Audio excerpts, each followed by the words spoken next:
The chemotherapy port in my chest throbbed as I sat on the hospital parking garage's concrete floor, my back against the cold wall.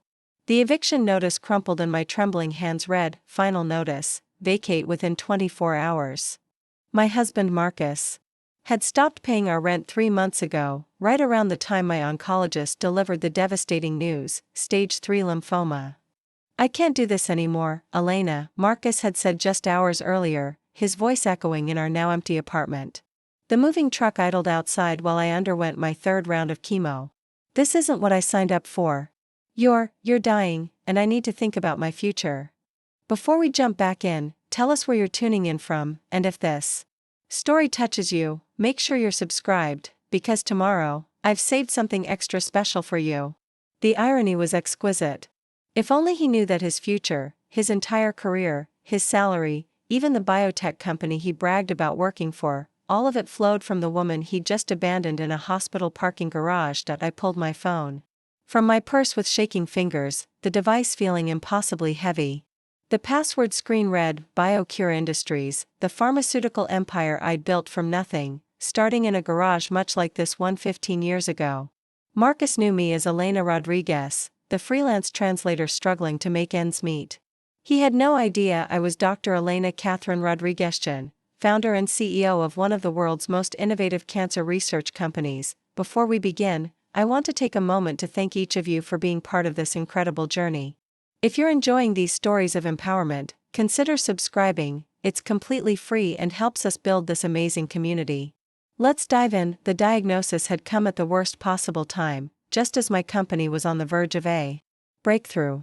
For months, my research teams had been developing a revolutionary treatment for lymphoma, the exact type of cancer now coursing through my veins. The cruel twist was that Marcus worked for BioCure's subsidiary, Medicore Solutions, as a mid-level research coordinator. He had no idea his paycheck came from his wife's company. When I first met Marcus at a medical conference 3 years ago, I'd been using my maiden name and presenting myself as a freelance medical translator. It wasn't entirely false, I did speak 6 languages and often translated research papers. But it was a carefully constructed facade designed to protect me from fortune hunters after my previous marriage had ended disastrously when my ex-husband tried to steal my company. Marcus had seemed different. Passionate about medical research. Driven to help people, he'd spoken eloquently about wanting to find cures for devastating diseases. I'd fallen for his apparent dedication to healing, his warm smile, his seemingly genuine nature.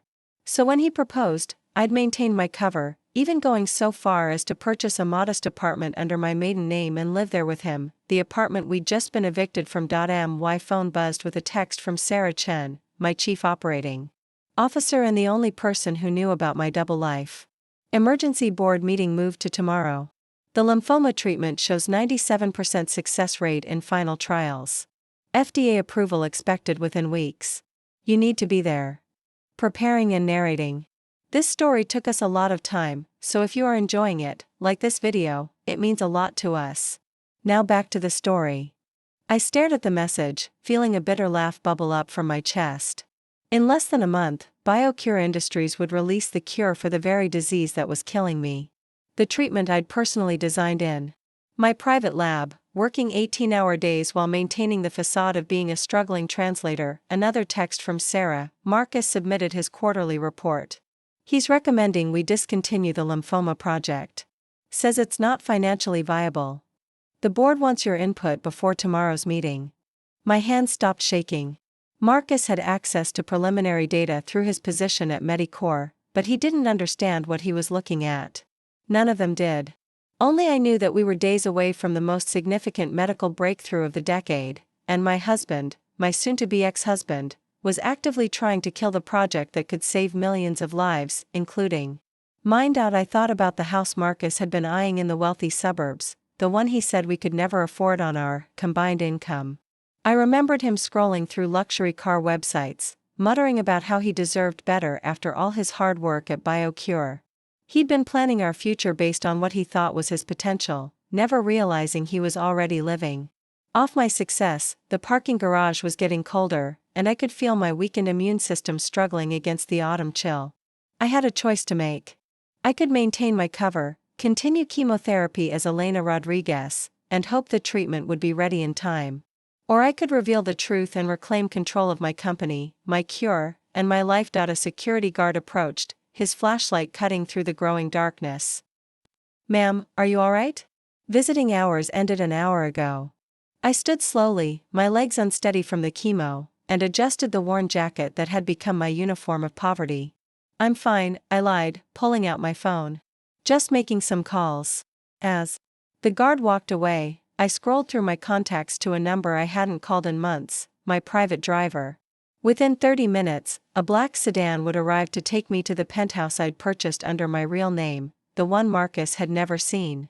Tonight, I would shed the skin of Elena Rodriguez forever, but first, there was one more performance. To give. I dialed Marcus's number, my finger hovering over the call button. He answered on the third ring, his voice distracted. In the background, I could hear music and laughter. He was already celebrating his freedom. "Elena? What do you want?" "I told you, we're done." "I'm at the hospital," I said, allowing my voice to crack with genuine emotion. "The doctors, they want to discuss treatment options. More aggressive therapy. But the insurance." I let the sentence hang. "Look, I'm sorry about your situation, but I can't keep sacrificing my life for yours. You need to figure this out on your own." "What about your job at BioCure?" I asked innocently. "Maybe they have some kind of employee assistance program?" "You always said they were working on cancer treatments." Marcus laughed, the sound harsh and dismissive. "BioCure's lymphoma project is a joke. Complete waste of money. I'm actually recommending we shut it down tomorrow. No point in throwing good money after bad, especially for something that'll never work." "You don't think they'll find a cure for lymphoma?" "Not in our lifetime. The research is too complex, too expensive. Better to focus on treatments that actually show promise." He paused, and I could hear him take a drink. "Besides, even if they did find something, it would cost hundreds of thousands per treatment. Insurance would never cover it for someone like you." "Someone like me?" His wife of 3 years, the woman who'd supported his career, who'd listened to his dreams and encouraged his ambitions. The woman whose company paid his salary. "I understand," I said softly. "I guess I'll have to find another way." "Yeah, well, good luck with that. Look, I've got to go. Don't contact me again unless it's about divorce papers." The line went dead. I stared at my phone, feeling the last vestiges of Elena Rodriguez die in that hospital parking garage. Tomorrow, Marcus would walk into his office at Medicore Solutions, ready to present his recommendation to discontinue the lymphoma project. He would sit in that boardroom, confident in his analysis, smugly certain that he understood the science better than the executives who paid his salary. He had no idea that the woman he'd abandoned was the very executive who would be making the final decision on his career. My phone buzzed with another message from Sarah, car arriving in 5 minutes. Preliminary data shows the treatment could be ready for emergency compassionate use within 72 hours. We just need final approval from the CEO. I looked up at the hospital where I'd received my diagnosis, where I'd endured weeks of chemotherapy while maintaining the fiction of my poverty. Tomorrow, I would walk into BioCure Industries not as the desperate cancer patient Marcus had discarded, but as Dr. Elena Catherine Rodriguez, the woman who held his professional life in her hands. The headlights of my sedan cut through the parking garage darkness. As I walked toward the car, each step took me further from the woman Marcus thought he knew and closer to the woman who would decide his fate. After all, revenge is a dish best served with a cure. The leather seats of my sedan felt foreign after months of worn hospital chairs and cramped public transportation. My driver, Thomas, had been with me for 5 years, and his eyes in the rearview mirror showed no judgment, only concern. "The penthouse, Dr. Rodriguez?" he asked quietly. "Yes," I replied, allowing myself to use my real name for the first time in months. "And Thomas?" "Tomorrow morning, I'll need you to take me to BioCure Industries. It's time to go home." As the sedan pulled away from the hospital, I caught my reflection in the tinted window. The chemotherapy had stolen my hair, my healthy color, and 30 pounds from my frame. But it hadn't stolen my mind, my determination, or my company. Marcus thought he'd left a dying woman with nothing. Tomorrow, he would discover he'd made the biggest mistake of his career. The city lights blurred past as we drove toward the wealthiest district, toward the life I'd hidden for 3 years. In my purse, the eviction notice crackled like kindling. By tomorrow night, it would be nothing more than a reminder of the last day Marcus had any power over my life. My phone displayed 17 missed calls from my medical team at BioCure, the ones Marcus would never meet, the ones who'd been monitoring my condition and adjusting my treatment in secret. They knew their CEO was fighting for her life. They just didn't know she was also fighting for justice. The sedan turned onto Millionaire's Row, and I could see my building rising 43 floors into the night sky. Somewhere in the city, Marcus was celebrating his newfound freedom, probably telling his friends about the burden he'd finally shed. If only he knew that burden was about to become his boss's wrath. The penthouse elevator required a biometric scan and a 16-digit code that changed daily. As my thumb pressed against the scanner, I felt the familiar thrill of returning to my real world. The doors slid open to reveal 43 floors above the city, floor-to-ceiling windows offering a panoramic view of the empire I'd built. Sarah Chen was waiting in my living room, her tablet glowing against the backdrop of the city lights. She'd been my closest friend since graduate school at MIT, the only person who knew both versions of my life. Her face showed relief mixed with fury as she took in my gaunt appearance. "Elena," she breathed, then caught herself. "Dr. Rodriguez-Chen. When you didn't answer your secure line, I thought that Marcus had finally killed me," I said, dropping onto the Italian leather sofa that cost more than the apartment we'd just been evicted from. "He tried. Abandoning a cancer patient tends to have that effect." Sarah's tablet displayed the preliminary results from our lymphoma trials. 97% success rate. The treatment I'd designed while Marcus slept beside me, never knowing his wife was conducting groundbreaking research on a laptop 3 feet away from his head.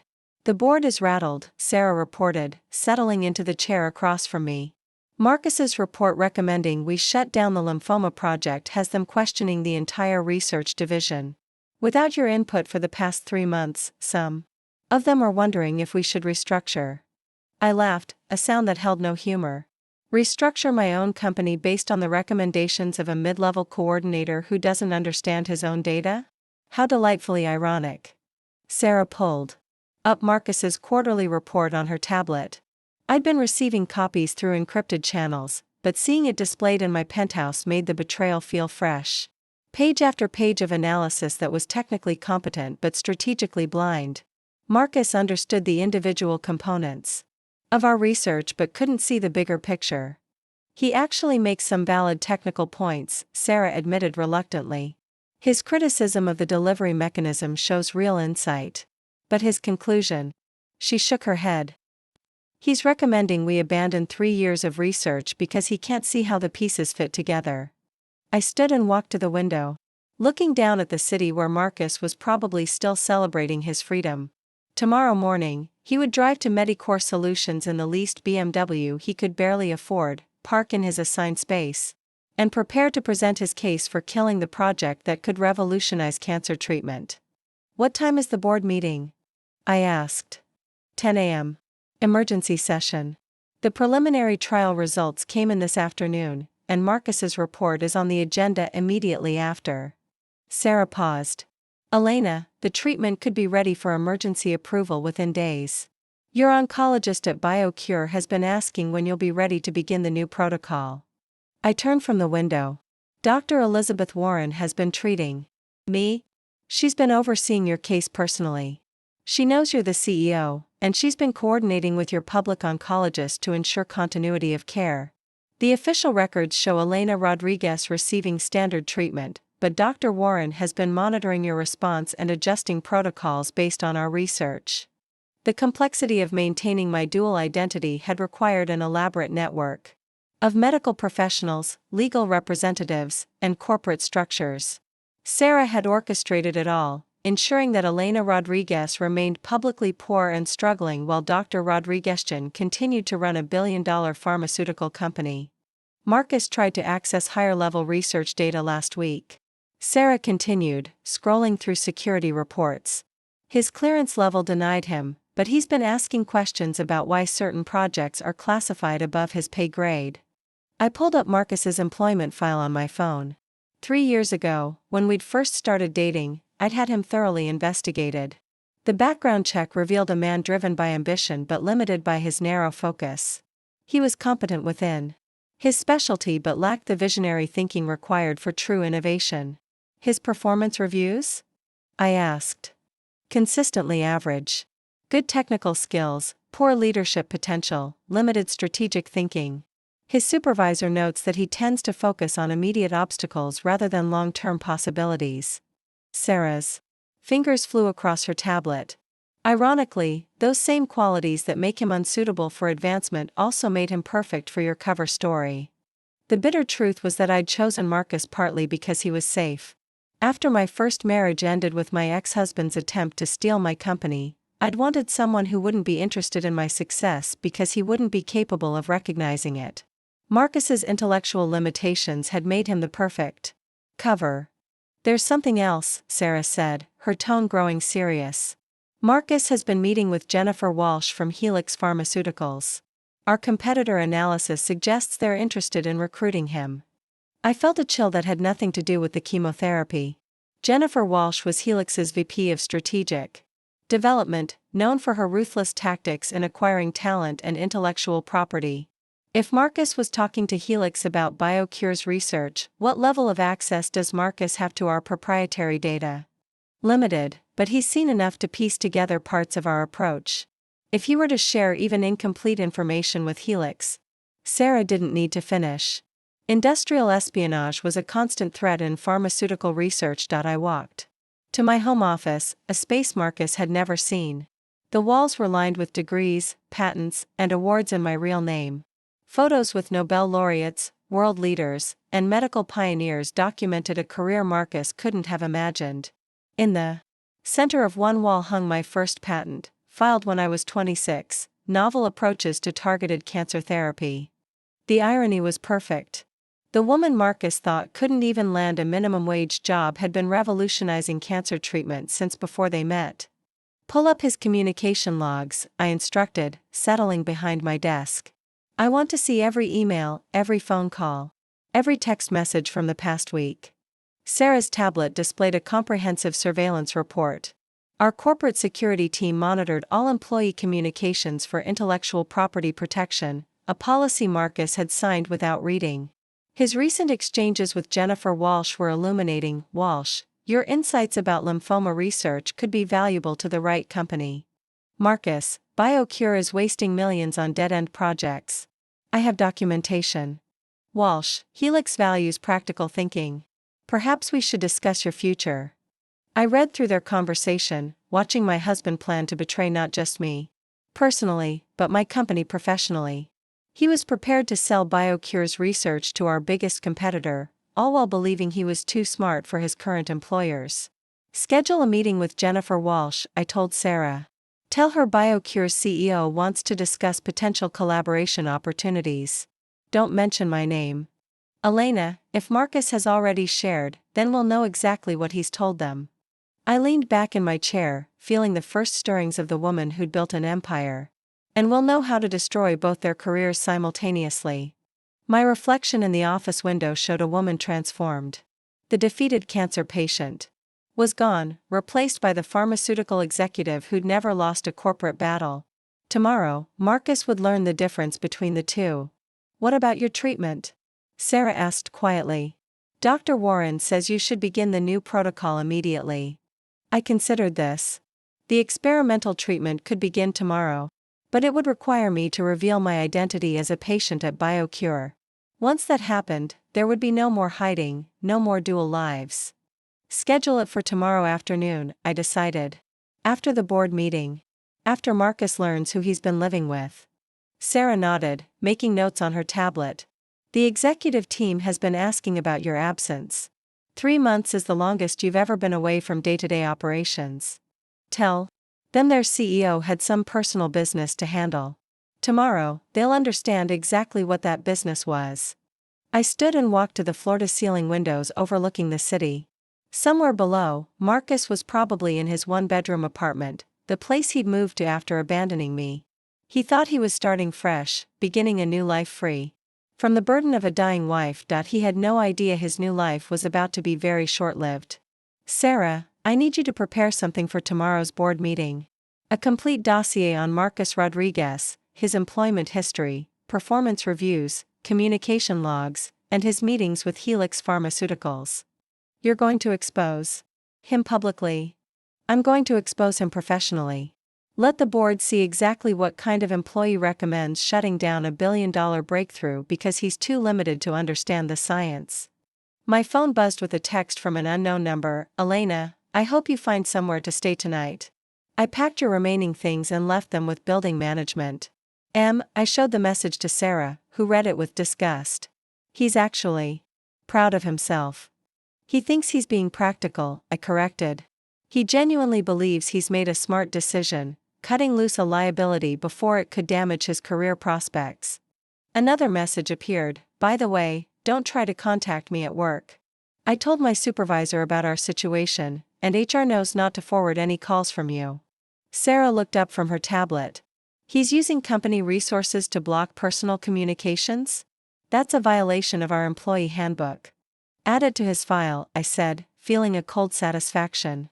Tomorrow, Marcus is going to learn that every decision he's made in the past 24 hours has been carefully documented. I walked to my bedroom, another space Marcus had never seen. The king-sized bed was draped in Egyptian cotton, the furniture custom-made by Italian craftsmen. On the nightstand sat a photo from my MIT graduation, my arm around Sarah as we celebrated our doctorates. In the walk-in closet, designer suits hung in perfect rows. Tomorrow, I would trade the worn clothes of Elena Rodriguez for the power attire of Dr. Rodriguez. The transformation would be complete. One more thing, I called to Sarah. I want Marcus to present his recommendations first tomorrow. Let him make his case for shutting down the lymphoma project before I reveal the trial results. You want him to publicly humiliate himself? I want him to demonstrate exactly how wrong he is before the board learns who I really am. I selected a charcoal gray Armani suit for tomorrow's meeting. After all, the bigger the fall, the more satisfying the landing. Sarah gathered her materials, preparing to leave. At the door, she paused. Elena, are you sure you're ready for this? Once you reveal your identity, there's no going back to the quiet life. I thought about the woman who'd sat in that hospital parking garage, devastated and abandoned. Then I looked around the penthouse that represented everything I'd built through intelligence, determination, and sheer force of will. Elena Rodriguez died in that parking garage, I told Sarah. Tomorrow, Dr. Rodriguez takes back her company and her life. As Sarah left, I stood alone in the space that represented my true self. The city sparkled below, and somewhere in it, Marcus was planning his presentation for tomorrow's board meeting. He was probably rehearsing his arguments, confident that his analysis would impress the executives. He had no idea that the most important executive would be watching from the head of the table, evaluating not just his recommendations but his complete unsuitability for employment at her company. Tomorrow would bring the reckoning. But tonight, for the first time in months, I was home. The BioCure Industries boardroom occupied the entire 42nd floor, its glass walls offering a commanding view of the city's medical district. I arrived through my private entrance at 8:30 a.m., 90 minutes before the meeting, using the executive elevator that bypassed the main lobby where Marcus would soon be checking in as a guest presenter. Sarah was already waiting with my transformation team, the same stylists, makeup artists, and image consultants who had helped create Elena Rodriguez 3 years ago. Today, they would reverse their work, revealing Dr. Elena Catherine Rodriguez in all her CEO authority. The wig collection, announced Patricia, my longtime stylist, wheeling in a case of premium hairpieces. Since the chemotherapy, I selected a sleek black bob that matched my natural hair before the treatment. The makeup team worked to restore the healthy color that cancer had stolen, using techniques that would photograph well for the media coverage I anticipated. When they finished, the mirror reflected a woman who commanded respect, not pity. Marcus arrived 15 minutes ago, Sarah reported, monitoring the building's security feeds on her tablet. He's in conference room B, rehearsing his presentation. He seems confident. I watched the surveillance footage of my husband pacing back and forth, gesturing enthusiastically as he practiced his arguments for dismantling my life's work. He wore his best suit, the one I'd bought him for our anniversary, and carried the leather briefcase I'd given him for his birthday. The board members are arriving, Sarah continued. Dr. Harrison from Stanford, Dr. Patel from Johns Hopkins, Senator Williams from the Health Committee. They're expecting to meet their mysterious CEO for the first time. For 3 years, I'd run BioCure through video conferences and encrypted communications, maintaining the fiction that Dr. Rodriguez was too busy with international operations to appear in person. The board knew my voice, my policies, and my vision, but they'd never seen my face. Jennifer Walsh from Helix Pharmaceuticals is in the building, Sarah added, her tone sharpening. She's meeting with Marcus before the presentation. I pulled up the surveillance feed from conference room B. Marcus was shaking hands with a striking blonde woman in an expensive suit, her predatory smile visible even through the security camera. They spoke in hushed tones, Jennifer occasionally nodding as Marcus pointed to documents. Can we hear what they're saying? Sarah tapped her tablet, and their conversation filled my office through hidden microphones installed for corporate security purposes. The lymphoma project is bleeding money, Marcus was explaining. The research team has been chasing dead ends for 3 years. If Helix were to acquire the preliminary data, you could avoid their mistakes. Jennifer leaned forward, her voice honey-sweet with false sympathy. And you're certain BioCure will shut down the project after your presentation? I've documented every flaw, every cost overrun, every failed trial. The board will have no choice but to cut their losses. Marcus smiled smugly. Then you and I can discuss my future at Helix. I felt Sarah tense beside me. Industrial espionage was a federal crime, and Marcus was confessing to it on our own surveillance system. He's digging his own grave, Sarah observed.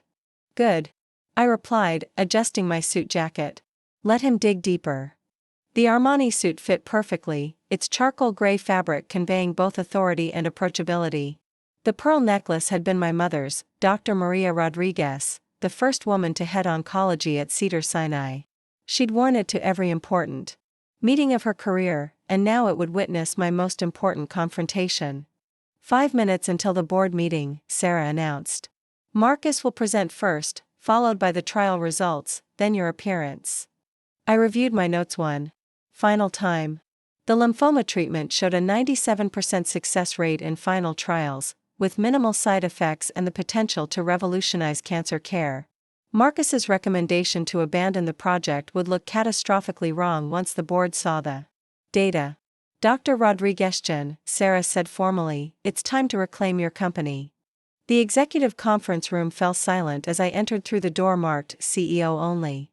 12 distinguished board members sat around the mahogany table, their faces showing curiosity mixed with anticipation.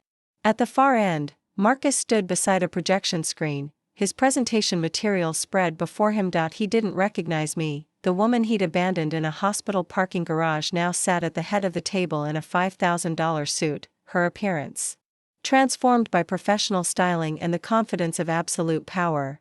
Marcus glanced in my direction briefly, probably wondering who the new board member was, then returned to his notes. Ladies and gentlemen, I announced, my voice carrying the authority of 7 years as CEO, thank you for attending this emergency session. I'm Dr. Elena Catherine Rodriguez, founder and CEO of BioCure Industries. The board members smiled and nodded, some applauding softly. They'd been waiting 3 years to meet me in person. Marcus, however, went rigid, his face draining of color as my voice registered in his consciousness. Today we'll be reviewing a recommendation from Medicore Solutions regarding our lymphoma research project, I continued, not looking directly at Marcus. Mr. Rodriguez will present his analysis first. Marcus's hands trembled as he reached for his presentation remote. His eyes kept darting between me and his notes, as if he couldn't process what he was seeing. The confident man who'd rehearsed in conference room B was gone, replaced by someone who looked like he might collapse. Mr. Rodriguez? I prompted politely. Your presentation? Yes. Marcus cleared his throat, his voice barely audible. Thank you, Dr. Rodriguez. The irony of him addressing me formally, using the name he'd never known belonged to his wife, was delicious. The board members looked puzzled by his obvious distress, but I simply smiled encouragingly. Please, proceed with your analysis of the lymphoma project. Marcus fumbled with his remote, his presentation slides appearing on the large screen. The first slide read, Lymphoma Research Project, Recommendation for Discontinuation. The current lymphoma research initiative has been. Marcus paused, wiping sweat from his forehead. Has been ongoing for 3 years with significant cost overruns and limited progress. Dr. Harrison, our board member from Stanford, leaned forward. Mr. Rodriguez, are you feeling all right? You seem unwell. I'm fine, Marcus said quickly, though his voice suggested otherwise. The project has consumed $200 million in research funding with no viable treatment protocols emerging. I made notes on my tablet, watching Marcus struggle through his presentation. Each slide that had seemed so damning in his rehearsal now looked amateurish and short-sighted, displayed before experts who understood the complexities of pharmaceutical research. The delivery mechanism shows fundamental flaws, Marcus continued, his confidence slowly returning as he focused on his technical analysis. The cellular uptake rates are inconsistent, the toxicity profiles remain concerning, and the manufacturing costs would be prohibitive for widespread distribution. Several board members nodded thoughtfully. Marcus's technical concerns were valid, even if his conclusions were wrong. He was describing real challenges that any competent researcher would identify. Furthermore, Marcus said, warming to his theme, the research team has shown poor strategic planning and inadequate oversight. I believe the project leadership lacks the vision necessary for breakthrough innovation. I felt Sarah tense beside me. Marcus was essentially calling me incompetent. In front of my own board, not knowing he was criticizing his wife to her face. In conclusion, Marcus said, advancing to his final slide, I recommend immediate discontinuation of the lymphoma research project. The resources could be better allocated to more promising therapeutic areas where BioCure might actually achieve success. He clicked off his presentation and stood waiting for questions, having regained much of his composure. The board members exchanged glances, clearly impressed by his thorough analysis despite his nervous beginning. Thank you, Mr. Rodriguez, I said formally. Your technical analysis shows real insight into the challenges facing complex pharmaceutical research. Marcus's shoulders relaxed slightly at the compliment. However, I continued, your recommendation raises some interesting questions about strategic thinking and long-term vision. I nodded to Sarah, who activated the main presentation system. The screen filled with data that made Marcus's analysis look like a high school science project.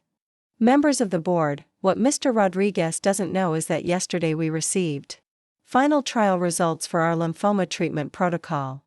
The first slide showed success rates that made the board members sit up straighter: 97% complete remission, 94% 5-year survival, minimal side effects. Marcus stared at the screen in shock. That's impossible. The data I reviewed showed preliminary results from 18 months ago, I interrupted smoothly. Mr. Rodriguez's security clearance limited his access to current research data. The next slide displayed manufacturing cost projections that demolished Marcus's economic arguments. Years of optimization had reduced production costs to levels that would make the treatment accessible worldwide. The delivery mechanism concerns Mr. Rodriguez raised were indeed valid, I acknowledged. Which is why our research team spent 2 years developing an entirely new approach. Marcus's face had gone from white to gray as he realized the magnitude of his error. He'd just recommended shutting down what appeared to be the most successful cancer treatment in pharmaceutical history. Dr. Patel from Johns Hopkins was studying the data intently. Dr. Rodriguez, these results are extraordinary. When will this treatment be available? The FDA has granted expedited review status, I replied. We expect full approval within 6 weeks, with emergency compassionate use authorization possible within days. Senator Williams looked up from her notes. The implications for public health are staggering. This could revolutionize cancer treatment globally. I allowed myself a small smile. Indeed. Which makes Mr. Rodriguez's recommendation rather unfortunate. The board members were now looking at Marcus with expressions ranging from confusion to outright hostility. He just advocated for destroying a medical breakthrough that could save millions of lives. Mr. Rodriguez, Dr. Harrison said sharply, how do you explain recommending discontinuation of a project with these kinds of results? Marcus opened and closed his mouth several times before finding his voice. I didn't have access to this data.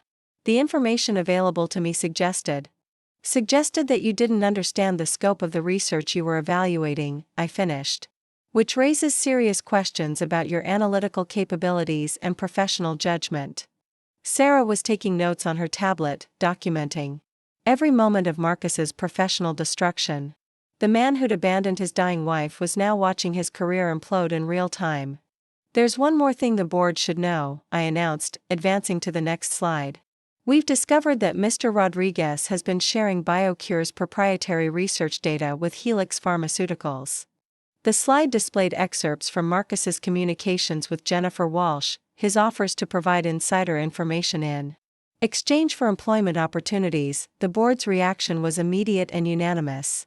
Industrial espionage was the ultimate betrayal in pharmaceutical research, where billions of dollars and countless lives depended on protecting intellectual property. Mr. Rodriguez, Senator Williams said coldly, are these communications authentic? Marcus looked trapped, his eyes darting around the room for an escape that didn't exist. Those conversations were preliminary. I never actually what? I asked. Never actually planned to betray your employer's trade secrets? Never actually sought to profit from stolen research data? Sarah stood and walked to the conference room door, opening it to reveal two security officers waiting in the hallway. Mr. Rodriguez, you're terminated for cause, effective immediately. Security will escort you from the building. As the officers approached, Marcus finally found his voice. Elena. Dr. Rodriguez-Chin, we need to talk privately. There are things, personal things, Mr. Rodriguez, I said formally, I don't believe we have anything to discuss. Your employment at BioCure Industries is terminated, your security clearance is revoked, and our legal department will be reviewing your actions for potential criminal prosecution. The security officers flanked Marcus, who looked smaller and more desperate by the second. Elena, please? I'm your husband. The board members exchanged shocked glances. This was clearly news to them. Mr. Rodriguez, I replied calmly, as of yesterday evening, you are my soon-to-be ex-husband. And as of this morning, you are BioCure's former employee. I suggest you contact both a divorce attorney and a criminal defense lawyer. As security escorted Marcus from the boardroom, I turned back to the table where 12 distinguished professionals sat in stunned silence. Now then, I said, returning to my notes, shall we discuss the timeline for bringing this treatment to market? The boardroom fell silent after Marcus's removal, 12 pairs of eyes studying me with a mixture of admiration, shock, and professional curiosity. Dr. Harrison was the first to speak, his voice carrying the weight of his 40 years in medical research. Dr. Rodriguez-Chin, in all my decades in pharmaceutical development, I've never witnessed anything quite like this. He paused, choosing his words carefully. Your husband just recommended terminating a project that could revolutionize cancer treatment. The personal implications are irrelevant to BioCure's mission, I finished firmly. My personal life doesn't change the science, and the science speaks for itself. Senator Williams leaned forward, her political instincts engaging. The optics of this situation could be challenging. When word spreads that you terminated your own husband, the optics, I interrupted, will show that BioCure Industries maintains the highest standards of professional conduct, regardless of personal relationships. Mr. Rodriguez violated his employment agreement and attempted industrial espionage. His termination was based solely on professional misconduct. Sarah distributed detailed documentation to each board member, Marcus's communication logs with Helix Pharmaceuticals, his violation of confidentiality agreements, and his attempt to undermine a crucial research project. The evidence was overwhelming and completely divorced from our marital relationship. Dr. Patel studied the trial data on his tablet. These lymphoma results are extraordinary, but Dr. Rodriguez-Chin, are you currently undergoing treatment? The question I'd been dreading and anticipating in equal measure. I could continue the deception, claim my appearance was due to stress or overwork. Or I could reveal the final layer of irony that made Marcus's betrayal truly devastating. I replied simply. Stage 3 lymphoma, diagnosed 4 months ago. I've been receiving standard chemotherapy while my research team developed the treatment protocol that could save my life. The silence was profound. Several board members looked stricken as they processed the full scope of what they'd witnessed. Marcus hadn't just tried to destroy a medical breakthrough, he'd attempted to kill the cure for his own wife's cancer. My God, Dr. Harrison whispered. He didn't know? He knew I had cancer. He knew I was dying. He chose to abandon me rather than support me through treatment. I maintained my professional composure, but couldn't entirely suppress the edge in my voice. What he didn't know was that he was also attempting to kill the research that could save me. Senator Williams shook her head in disbelief. This goes beyond professional misconduct. This is monstrous. This is why we maintain strict separation between personal relationships and corporate decisions, I said, returning the conversation to business. The lymphoma treatment will proceed regardless of my personal circumstances. If the therapy works, millions of patients will benefit. If it doesn't, we'll learn from the data and continue researching. Sarah checked her tablet discreetly. Dr. Rodriguez, Dr. Warren is ready for your appointment. The treatment protocol can begin immediately. I nodded, then addressed the board. Ladies and gentlemen, I need to attend to a medical appointment. I trust you'll approve the expedited timeline for bringing our lymphoma treatment to market. The vote was unanimous, 12 votes in favor of fast-tracking the treatment that could save not only my life, but countless others facing the same diagnosis. The board members filed out, each stopped to express their support, their admiration for my strength, and their shock at Marcus's actions. Dr. Harrison lingered after the others had left. Elena, he said, using my first name for the first time in 7 years of working together, what you've accomplished here. Building this company, developing this treatment while fighting for your own life, it's remarkable. It's necessary, I corrected. Cancer doesn't pause for personal drama or corporate politics. The research continues because it has to. 30 minutes later, I sat in BioCure's executive medical suite, wearing a hospital gown that cost more than most people's monthly salary. Dr. Elizabeth Warren, my oncologist and one of the world's leading cancer researchers, reviewed my files with the focused intensity that had made her legendary in medical circles. Your response to standard chemotherapy has been better than expected, she reported, studying my latest scans. The tumor markers are down 60% from initial diagnosis. But Elena, this new treatment. She paused, looking up from her tablet. The preliminary results suggest we could achieve complete remission within 8 weeks. I thought about Marcus, probably sitting in some lawyer's office trying to understand how his life had imploded so completely.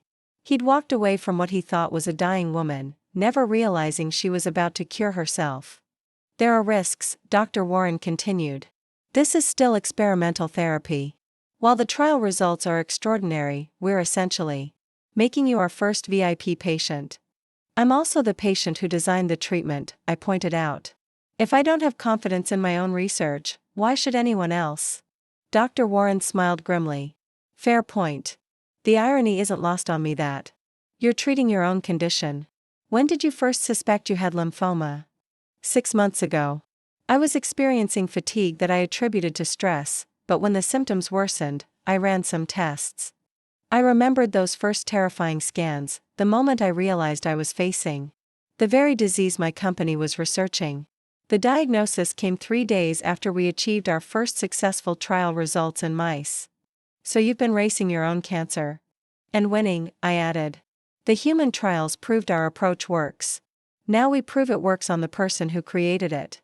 The treatment setup was remarkably simple for something so revolutionary. A single 4-drip containing engineered immune cells designed to target my specific cancer markers. The entire process would take 4 hours, during which I could work, rest, or contemplate the beautiful irony of my situation. My phone buzzed with a text from an unknown number. Elena, we need to talk. I can explain everything. Please call me. Marcus, I showed the message to Sarah, who was monitoring both my treatment and the corporate fallout from this morning's events. He's been trying to contact you for the past hour, she reported. 17 missed calls, 43 text messages, and he showed up at the building lobby twice. Security has been instructed not to admit him. What about Jennifer Walsh? Helix Pharmaceuticals issued a statement distancing themselves from any alleged discussions with former BioCure employees. Jennifer Walsh has been placed on administrative leave pending an internal investigation. Sarah's fingers flew across her tablet. Word travels fast in pharmaceutical circles. I leaned back in the treatment chair, feeling the engineered cells beginning their work in my bloodstream. Through the floor-to-ceiling windows of the medical suite, I could see the city where my company had grown from a garage startup to a billion-dollar empire. Somewhere down there, Marcus was discovering that betraying your spouse becomes exponentially more complicated when your spouse controls your career. The media is requesting interviews, Sarah continued. Forbes wants to do a cover story about the CEO who cured her own cancer. The Wall Street Journal is interested in the corporate governance aspects. And CNN wants to discuss the intersection of personal and professional ethics. Decline them all, I said firmly. This isn't about me. It's about the treatment and the patients who need it. My phone rang, Marcus again. I let it go to voicemail. Then listened to his increasingly desperate messages on speaker. Elena, please? I know you're angry, but we can work this out. I made mistakes, but I love you. I was scared about the cancer, about losing you. I didn't handle it well, but that doesn't mean our marriage is over. The messages grew more frantic. As the hours passed, I'd been thinking about what happened in the boardroom. I didn't know. How could I have known you were the CEO? You let me believe, you made me think, then came anger. This is entrapment. You deliberately deceived me about who you were. No court will uphold a termination based on fraud. I'm calling a lawyer, finally, desperate bargaining. Elena, I understand now. I understand what you built, what you've accomplished. I was wrong about the research, wrong about everything. But I'm still your husband. Doesn't that count for something? Dr. Warren checked my vitals as the treatment progressed. Blood pressure normal, heart rate steady. How are you feeling? Remarkably well, I admitted. Considering I'm receiving experimental cancer therapy while listening to my ex-husband's nervous breakdown. The psychological stress of your situation would normally concern me, Dr. Warren said, adjusting my flow rate. But your vitals suggest you're handling everything with remarkable composure. Revenge is surprisingly therapeutic, I replied. Earning a laugh from both Dr. Warren and Sarah. By late afternoon, the treatment was complete and my initial blood work showed promising early indicators. The engineered cells were already targeting cancer markers with precision that exceeded our trial projections. Elena, Dr. Warren said, reviewing the preliminary results, if these numbers hold, you could be in complete remission within 6 weeks. I thought about the timeline, 6 weeks to beat cancer using a treatment I designed while my husband had been planning to destroy it. The symmetry was perfect. Sarah's tablet chimed with an urgent notification. Helix Pharmaceuticals stock dropped 12% this afternoon. Our stock is up 18%. The market is responding to news about your lymphoma breakthrough. And Marcus? His apartment lease was terminated this morning. Apparently, his landlord saw the news about his termination and decided he represented a credit risk. Sarah paused. He's been seen at 3 different law firms today. None would take his case. I stood carefully, testing my balance after the 4-hour treatment. The fatigue that had plagued me for months felt less oppressive already, whether from the therapy or from finally shedding the weight of deception, I wasn't sure. What about his family? I asked, surprising myself with the question. His mother called our main line 17 times. His sister sent an email asking if there was anything they could do to fix this misunderstanding. Sarah showed me the message. They seem to think this is all a big mistake that can be resolved with the right conversation. The email from Marcus's sister was particularly illuminating. Elena, we know Marcus loves you and would never intentionally hurt you. There must be some confusion about his work situation. Could you please call us so we can sort this out as a family? They had no idea their son and brother had abandoned his wife during cancer treatment, then attempted to destroy the research that could save her life. To them, this was probably just a marital spat that had gotten out of hand. Schedule a meeting. With our legal team, I instructed Sarah. I want to ensure Marcus can't claim any intellectual property rights to research he tried to sabotage. And prepare divorce papers. I want this marriage dissolved as quickly as possible. Already done, Sarah replied efficiently. The papers are being filed tomorrow morning. Given his actions, you'll have grounds for divorce based on abandonment and professional misconduct. I walked to the window, looking down at the parking garage where Elena Rodriguez had died less than 24 hours ago. That woman had been desperate, abandoned, and dying. The woman standing here now controlled a pharmaceutical empire and held the cure to her own disease. "There's one more thing," Sarah said hesitantly. "Marcus sent a final message an hour ago." She played the voicemail on speaker. "Elena? Dr. Rodriguez-Chen. I don't know what to call you anymore. I understand now that I never really knew you at all. I'm sorry about the cancer, sorry about leaving you, sorry about everything. I thought I was protecting myself, but I was just destroying both our lives. I know you probably can't forgive me, but I needed you to know that I realize what I've lost. Not just my job or my career, but the most extraordinary woman I've ever met. I hope your treatment works. I hope you beat this thing. And I hope someday you can remember that I did love you, even if I was too stupid to show it properly." The message ended with the sound of Marcus crying, broken sobs that spoke to a man finally understanding the magnitude of his mistakes. "He sounds genuinely remorseful," Sarah observed quietly. "He sounds like a man who's realized the consequences of his actions," I corrected. "Remorse and regret aren't the same thing." I felt no satisfaction in Marcus's suffering, but no sympathy either. He'd made his choices with full knowledge of my condition and his own circumstances. The fact that he'd been ignorant of my true identity didn't excuse his fundamental lack of character. "Dr. Rodriguez-Chen," Dr. Warren interrupted our conversation, "your preliminary blood work is remarkable. The treatment is working faster than our most optimistic projections." I smiled, feeling strength returning to my body as the engineered cells did their work. "Then let's prepare for the next phase. I have a company to run and a cure to bring to market." As evening fell over the city, I stood in my office reviewing the day's events. Marcus was gone from my life and my company. The treatment was working. And tomorrow, BioCure Industries would begin the process of bringing hope to millions of cancer patients worldwide. The phone rang one last time, Marcus making one final desperate attempt to reach me.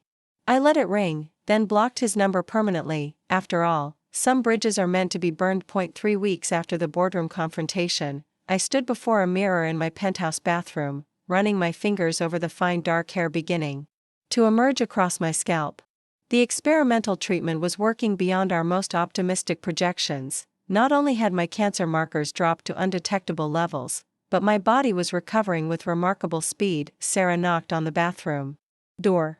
"Elena, the FDA delegation is here for the final review meeting. They're particularly interested in your case as patient 0 for the new protocol." I adjusted my silk scarf, still self-conscious about my growing hair. In 2 hours, BioCure Industries would receive final approval for the lymphoma treatment that could revolutionize cancer care worldwide. The same treatment Marcus had tried to kill was now days away from saving countless lives. "Any word from our former employee?" I asked, though I already knew the answer. "Marcus filed for bankruptcy yesterday," Sarah reported grimly. "His legal fees alone have consumed his savings, and no pharmaceutical company will hire him after the industrial espionage allegations. He's been staying at a homeless shelter in Queens." The irony wasn't lost on me. The man who'd left his wife homeless during cancer treatment was now experiencing homelessness himself. But I felt no satisfaction in his suffering, only a hollow acknowledgement of justice served. I in the elevator descending to the executive conference room, Sarah briefed me on the morning's developments. "Dr. Elizabeth Hawkins from the FDA is leading the review team. She's known for being thorough but fair. The European Medicines Agency sent observers, and the WHO has expressed interest in fast-tracking global distribution." The conference room buzzed with activity as federal regulators, international observers, and BioCure executives prepared for the most important approval hearing in the company's history. Dr. Hawkins, a stern woman in her 60s with gray hair and sharp eyes, commanded immediate respect. "Dr. Rodriguez-Chen," she began formally, "before we discuss regulatory approval, I need to address the unusual circumstances of this case. You've essentially conducted human trials on yourself while serving as both researcher and patient. The ethical implications are complex. I had anticipated this challenge. Dr. Hawkins, with respect, I received the same informed consent as every trial participant. I understood the risks, benefits, and potential complications. The fact that I designed the treatment doesn't change my rights as a patient to access experimental therapy. But it does raise questions about objectivity, interjected Dr. Marcus Webb from the FDA's Ethics Committee. How can we trust data from a researcher who had such personal investment in positive outcomes? Sarah activated the presentation system, displaying comprehensive trial data from multiple independent research centers. The efficacy data comes from 14 separate facilities across 3 countries. Dr. Rodriguez's personal case represents less than 1% of total trial participants. Dr. Hawkins studied the international trial results with growing interest. The numbers were undeniable: 97% complete remission rates, minimal side effects, and treatment costs that made the therapy accessible to healthcare systems worldwide. The science is remarkable, she admitted. But I'm concerned about public perception. When news breaks that a CEO cured her own cancer while her husband tried to sabotage the research. The public perception, I interrupted, should focus on the 40,000 Americans who will be diagnosed with lymphoma this year. They deserve access to effective treatment regardless of corporate drama. My phone vibrated with a text from an unknown number. Despite blocking Marcus's previous numbers, he kept finding ways to reach me. Elena, I saw the news about FDA approval. I'm proud of what you've accomplished. I know I don't deserve forgiveness, but I needed you to know that. I deleted the message without responding, refocusing on the FDA review that would determine whether my treatment reached the patients who needed it. Dr. Hawkins spent the next 2 hours grilling our research team about methodology, safety protocols, and long-term monitoring plans. Every question revealed the depth of our preparation and the solidity of our science. The manufacturing protocols are scalable, reported Dr. Chen, our head of production. We can produce enough treatment doses for 50,000 patients annually. Within 6 months of approval. Cost projections? Dr. Hawkins asked. $75,000 per treatment course, I replied. Expensive but comparable to current cancer therapies, with significantly better outcomes and fewer side effects.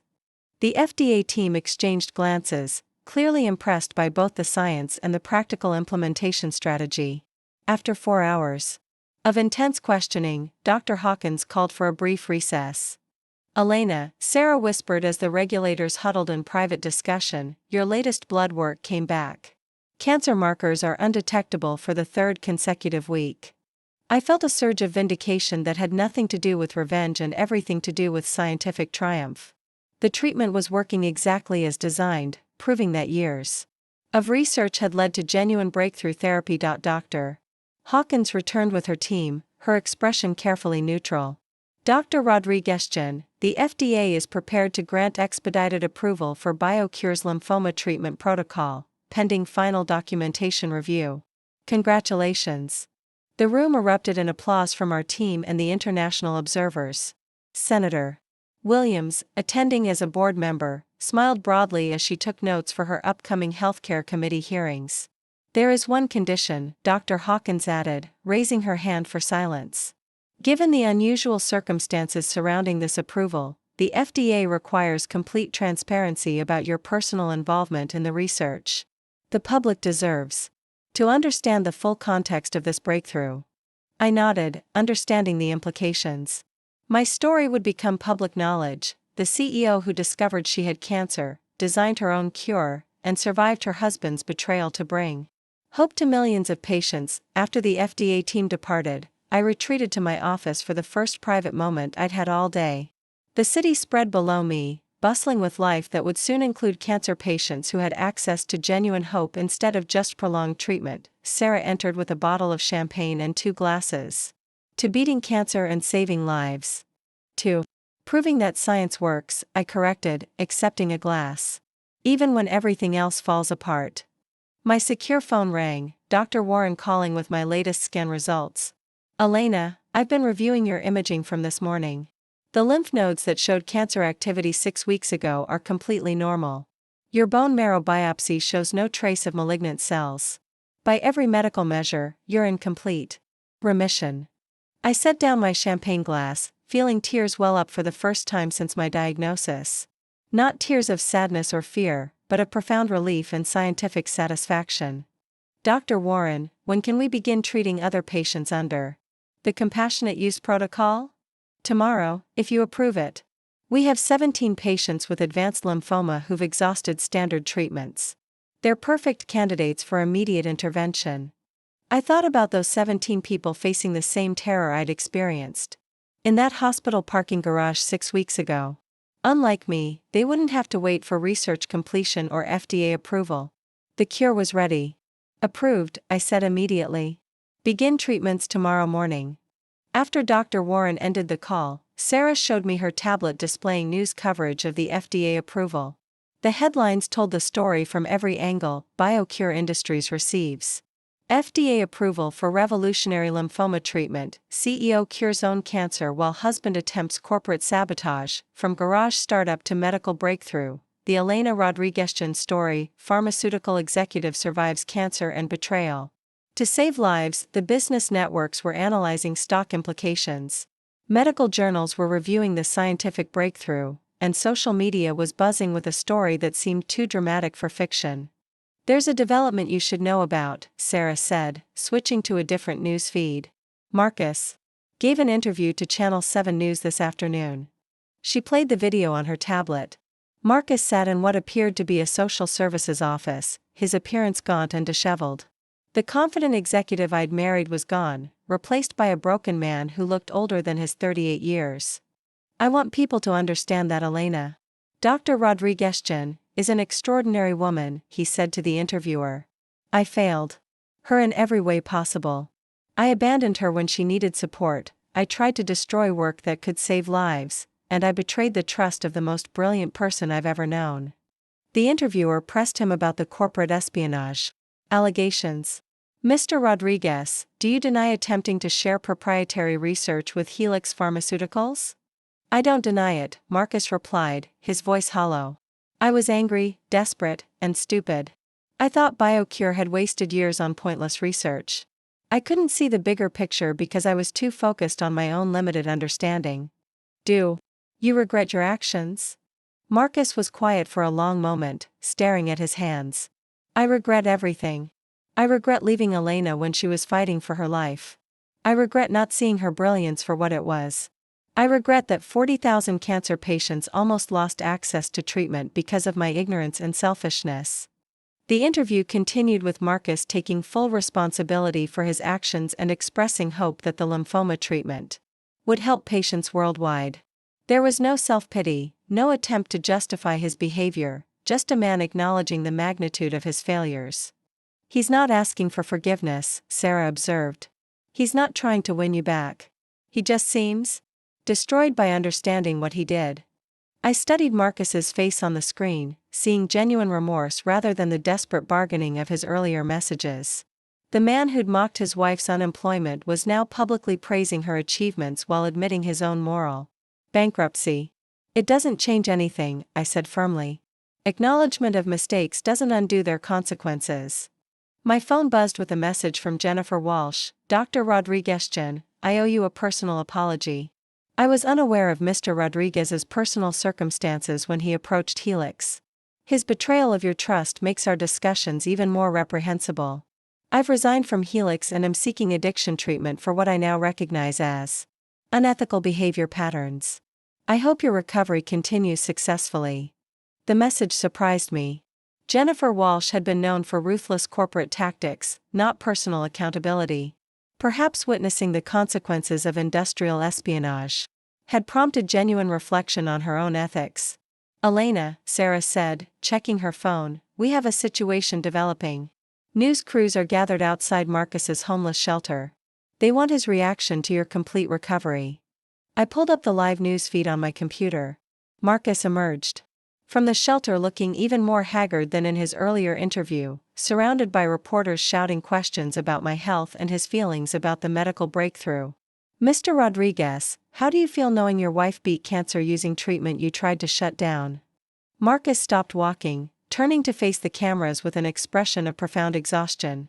I feel grateful that she's alive and healthy. I feel proud that her research will save other lives. And I feel responsible for almost preventing both of those things from happening. Do you hope to reconcile with your wife? I hope Elena continues building the amazing company she created. I hope the treatment helps every patient who needs it. As for reconciliation, Marcus shook his head. Some mistakes can't be undone. Some trust can't be rebuilt.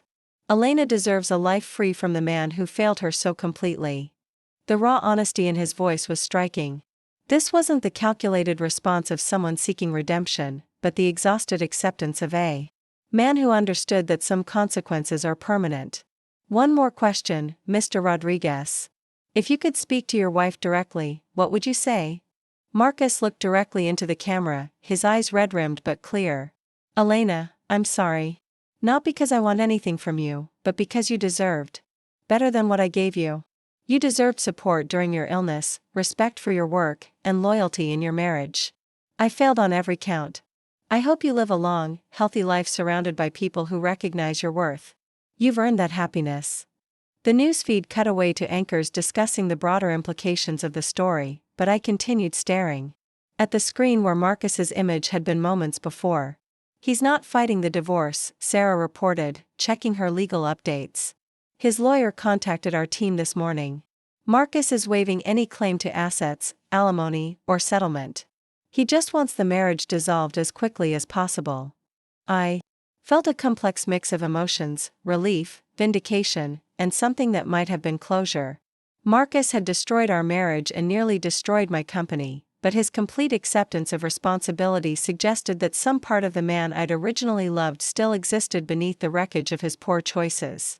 Schedule a press conference for tomorrow morning, I instructed Sarah.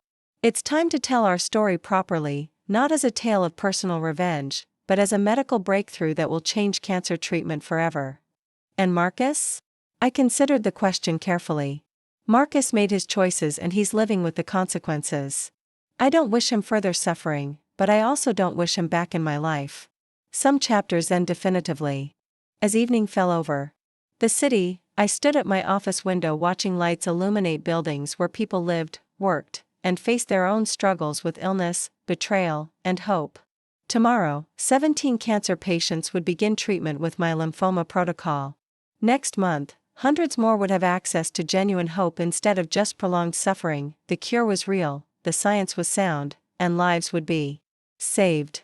Marcus's attempts at sabotage had failed completely, leaving only the triumph of research over ignorance, hope over despair. After all, the best revenge isn't destroying your enemies, it's succeeding so completely that their opposition becomes irrelevant. 6 months after FDA approval, BioCure Industries had become the most watched pharmaceutical company in the world. I stood in our new treatment center, watching Dr. Patricia Morrison receive her third dose of lymphoma therapy. 6 weeks ago, she'd been a terminal cancer patient. Today, her scans showed complete remission. Dr. Rodriguez, she said, gripping my hand with tears in her eyes. 2 months ago, my oncologist told me to get my affairs in order. Yesterday, he told me I might live to see my grandchildren graduate college. Dr. Morrison was patient number 847 to achieve complete remission. Using our protocol, the treatment that Marcus had tried to destroy was now saving an average of 12 lives per day, with treatment centers opening across North America and Europe. Sarah approached with her ever-present tablet, now displaying global treatment statistics instead of corporate security feeds. Elena, the World Health Organization wants to discuss licensing agreements for developing nations. They're projecting we could treat over 100,000 patients annually within 2 years. I nodded, reviewing the expansion plans that would bring affordable lymphoma treatment to countries where cancer care remained primitive. The woman who'd been abandoned in a hospital parking garage now controlled the global distribution of hope for cancer patients worldwide. Any updates on our former employee? I asked, though Marcus's situation had become a monthly check-in rather than daily concern. He's been working at a free clinic in Detroit for 3 months, Sarah reported. Volunteer position, helping with patient intake and basic administrative support. The clinic director says he's reliable and hardworking, though he keeps a very low profile. The transformation was remarkable. Marcus had gone from ambitious pharmaceutical executive to homeless shelter resident to volunteer clinic worker, apparently finding purpose in direct patient care rather than corporate advancement. He's also been attending support groups, Sarah continued. Therapy for people who've caused harm to loved ones. The facilitator says he rarely speaks but attends every session. I felt a complex mix of emotions about Marcus's apparent rehabilitation. Part of me was glad he'd found constructive ways to channel his guilt. Another part remained skeptical about whether genuine change was possible after such fundamental betrayals. My phone buzzed with a priority alert. Dr. Rodriguez, this is Dr. James Mitchell from Children's Hospital Boston.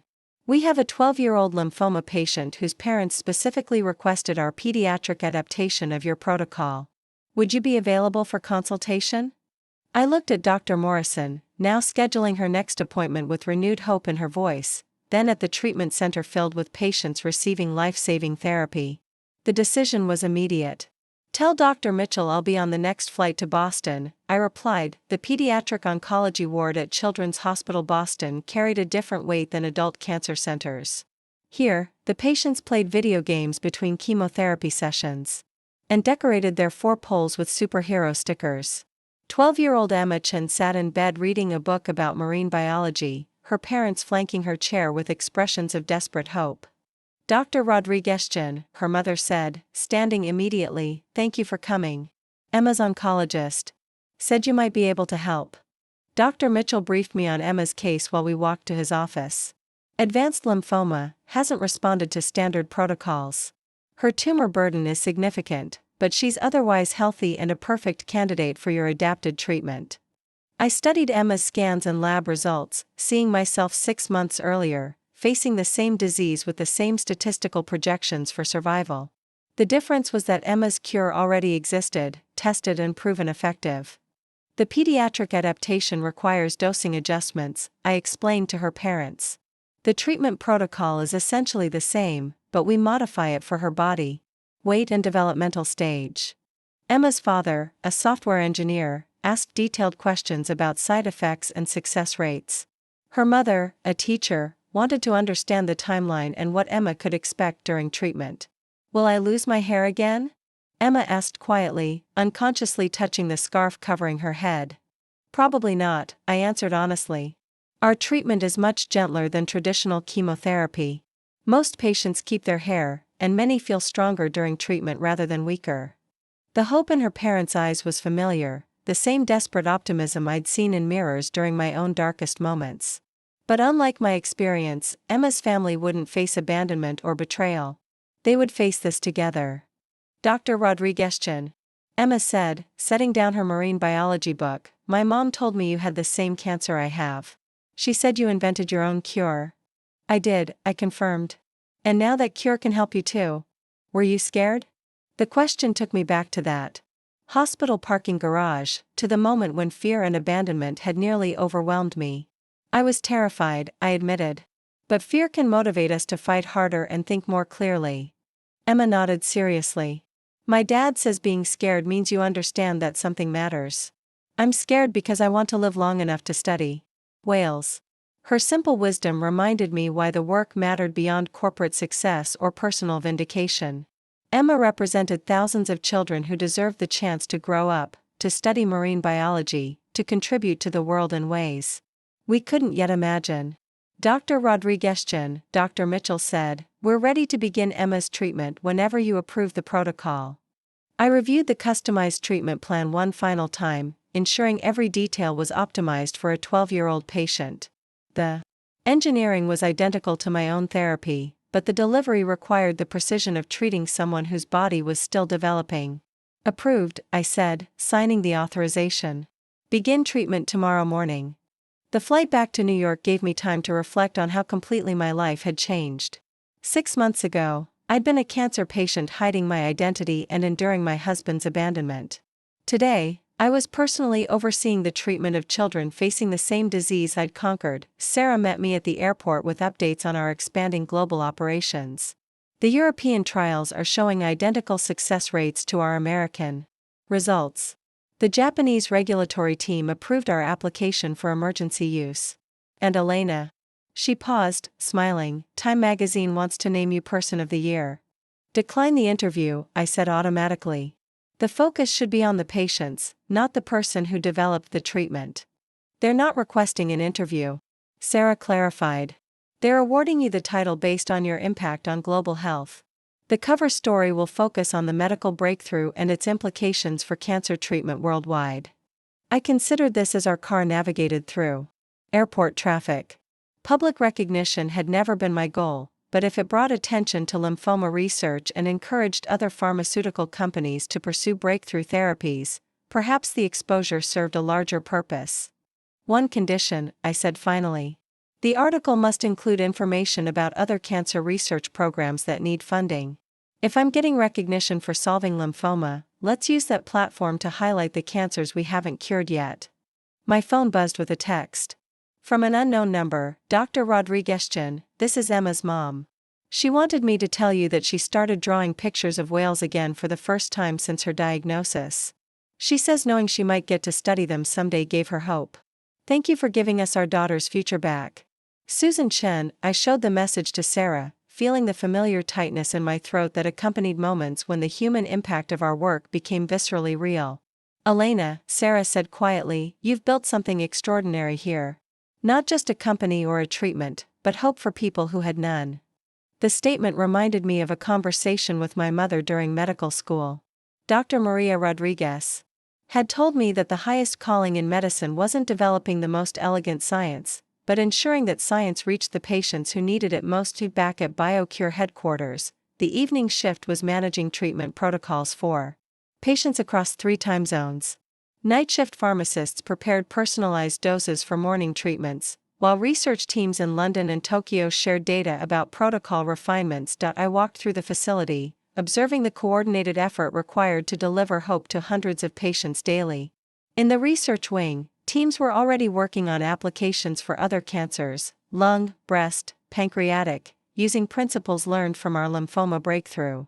Dr. Rodriguez called Dr. Elizabeth Warren from her lab. I wanted to show you something remarkable. She led me to her computer, displaying side-by-side scans from my own treatment 6 months earlier.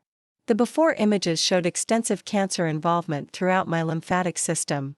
The after images showed complete resolution, not just remission, but cellular regeneration that had restored normal tissue architecture.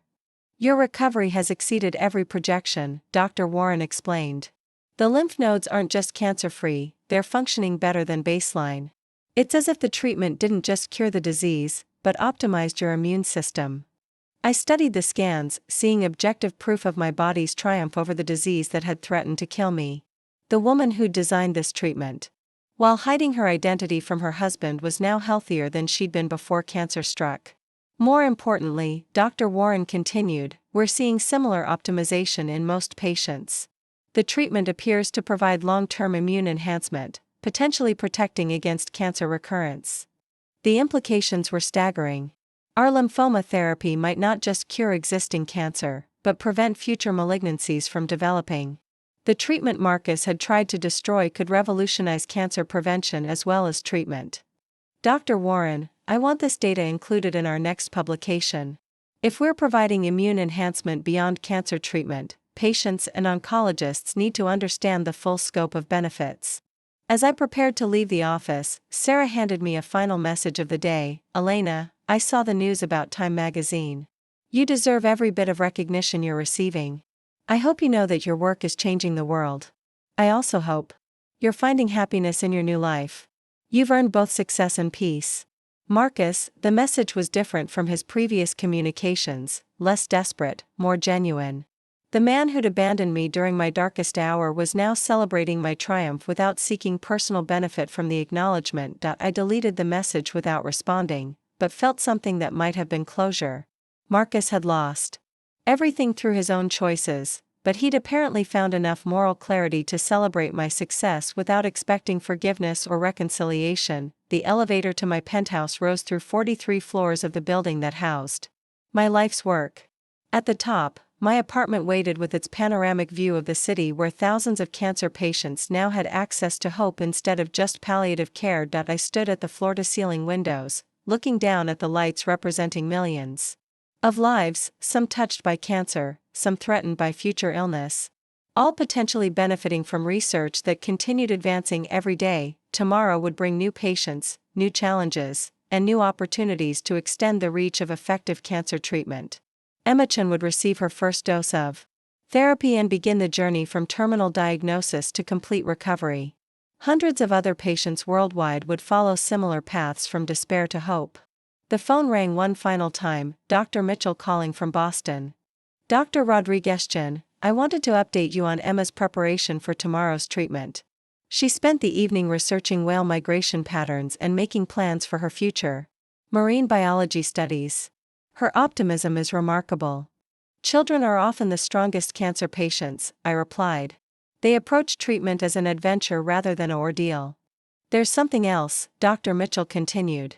Emma asked me to tell you that she's going to name her first published research paper after you when she becomes a marine biologist. She says heroes should be remembered in scientific literature. I felt tears well up, not from sadness or fear, but from the profound satisfaction of knowing that a 12-year-old girl believed she would live long enough to become a scientist and publish research.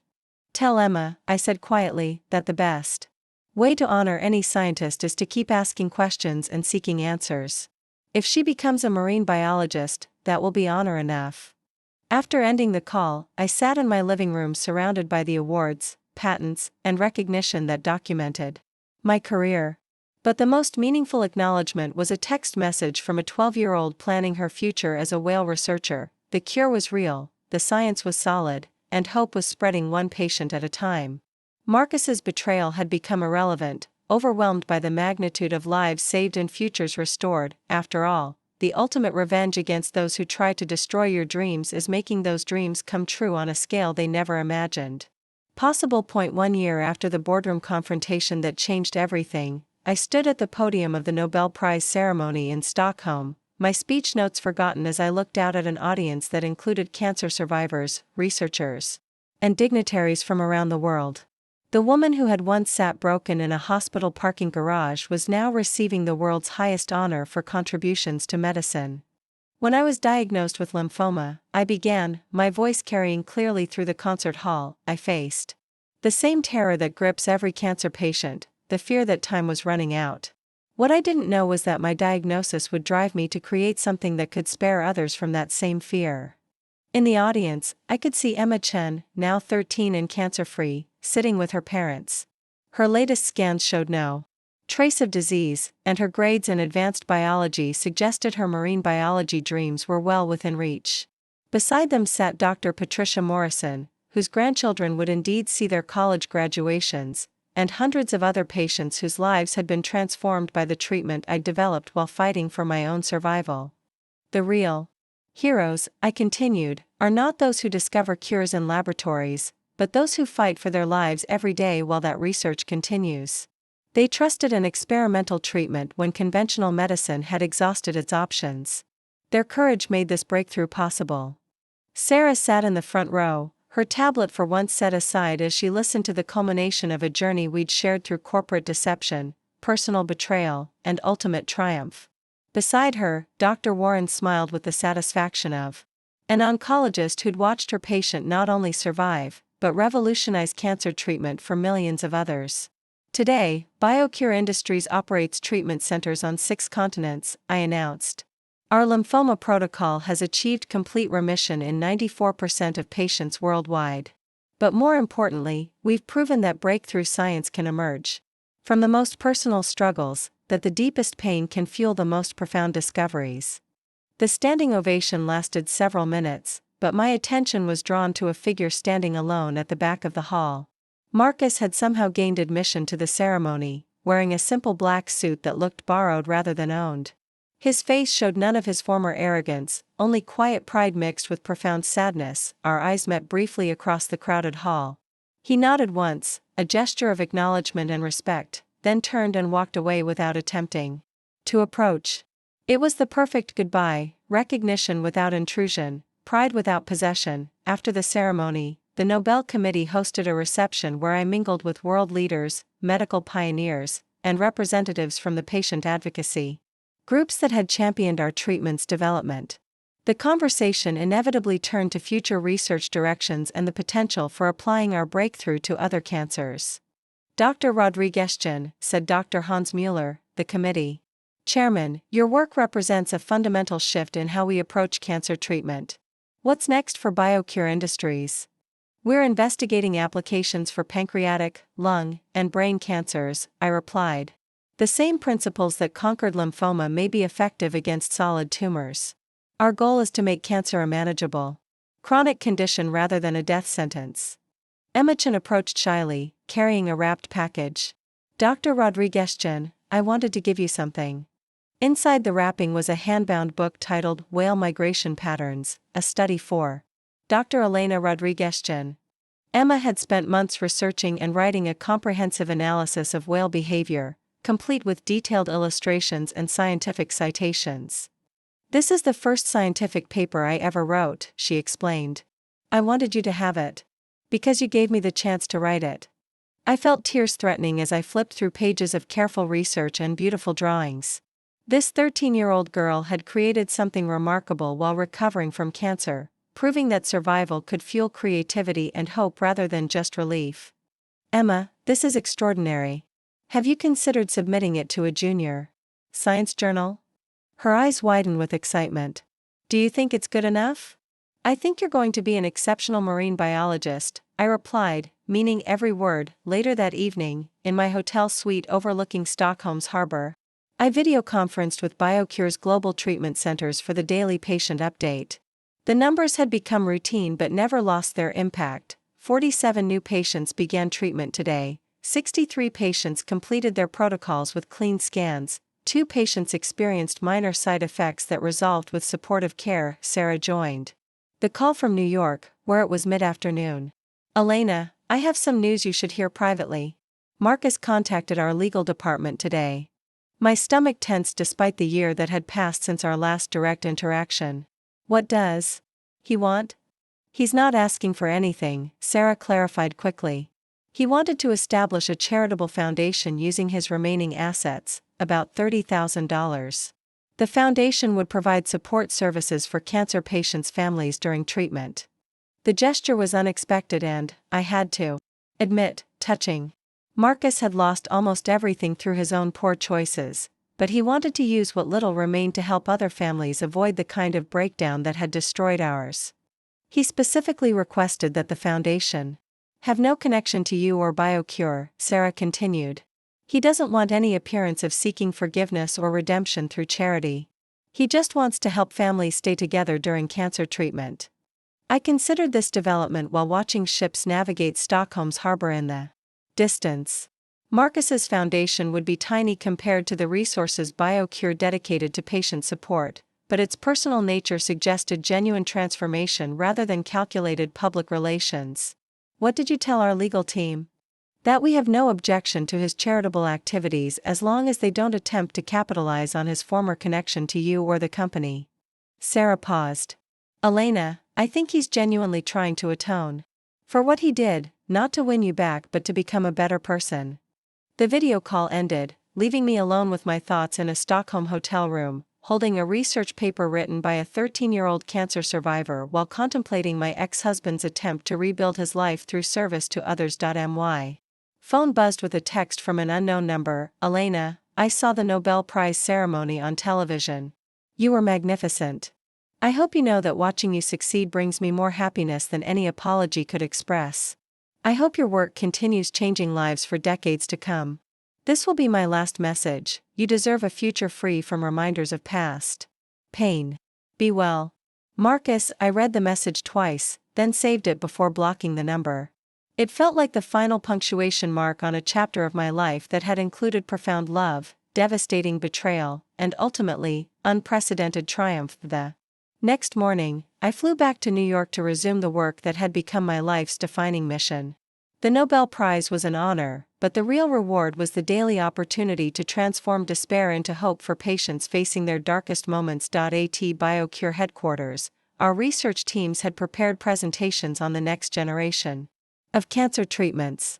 The success with lymphoma had opened funding streams and attracted talent that made previously impossible research suddenly feasible.